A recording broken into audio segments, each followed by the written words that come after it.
Okay, good morning, everyone. Okay, we'll continue on our book reading this morning, The Other Way to Service Excellence by Jeffrey K. Leica and Karen Ross. Last week, we started from a new chapter, chapter 7, which says Macro Level People Principle, the contest for exceptional people to provide exceptional service. And we also looked at the role of organizational design.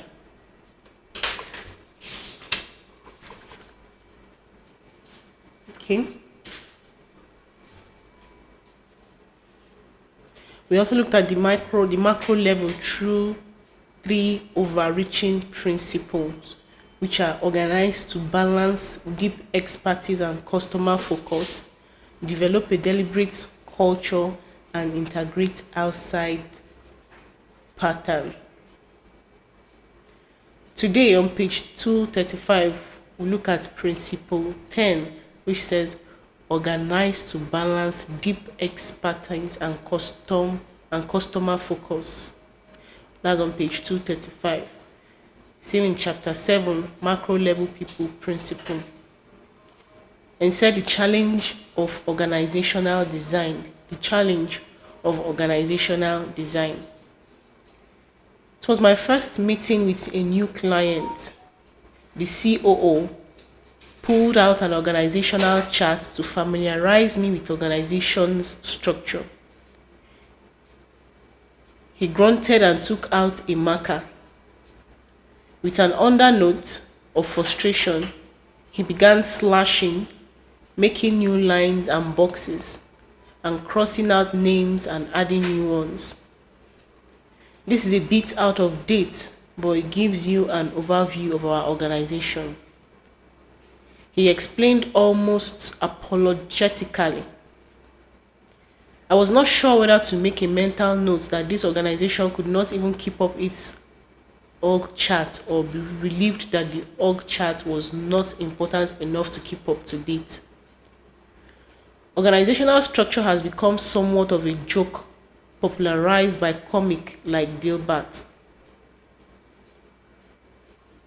One now infamous quote, supposedly from Gaius Patronus, albeit in 210 BC, was actually published by an American journalist in Harper magazines in 1957.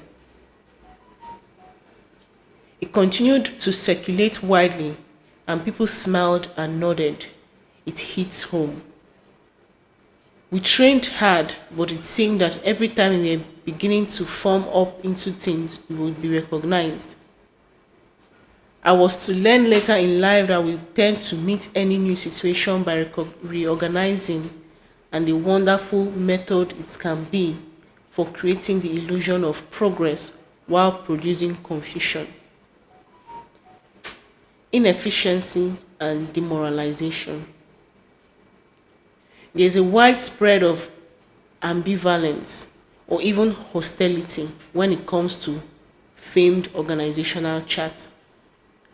So many of us have lived through yet another reorganization that seems pointless and creates frustration and fear, while its architects were certain they were revolutionizing the organization to focus on the right thing. While Margaret Whittle wants us to understand that organization is a process, the organizational chart presents a static structure. It provides a rough map of reporting relationships and who works together. A map gives you names and locations of places. We get some sense of places, but know almost nothing about the big city over there, or small villages here, or the experience of those parking on that bluff. However, although the organizational chart may be lifeless, it tells us something about how the organization sees itself. And we all know a picture is worth 1,000 words. What we can really learn from the organizational chart is the perspective of leaders about what they are trying to accomplish through a particular way of organizing the purpose. It is telling us about reporting relationships, who does performance review of whom, and who has formal authority. It is telling us about standard communication patterns, like follow the chain of command, or does it depict a chain of processes that add value to our customers? Sometimes in Toyota, the organizational chart is flipped upside down with the value added workers at the top, in an image suggesting those closest to the customers at the top, served by their leaders, whose only influence on the customer is indirect through the value added work. So this is where we'll stop for our reading this morning, talking about the challenges of organizational designs. Said organized to balance deep expertise and customer focus. So whatever kind of organizational design you're trying to inculcate in an organization, it should be that has a balance for the benefit of both for customers and also for the client.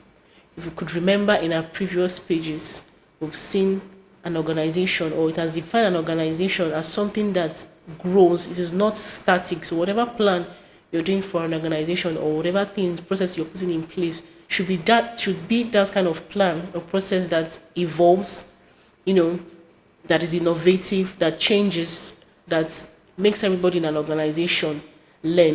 It should also put its customers in focus. How is what we are doing affecting our customers? Is it going to satisfy them? Is it going to be hectic for them? Or is it going to disturb them? I think these are questions we should ask when putting up an organizational design. Like it says today, the challenges of organizational design. So you should give an overview of what the organization stands for. It should,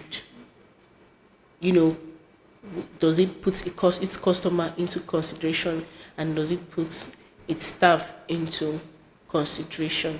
So that's a brief summary of our reading this morning. Thank you.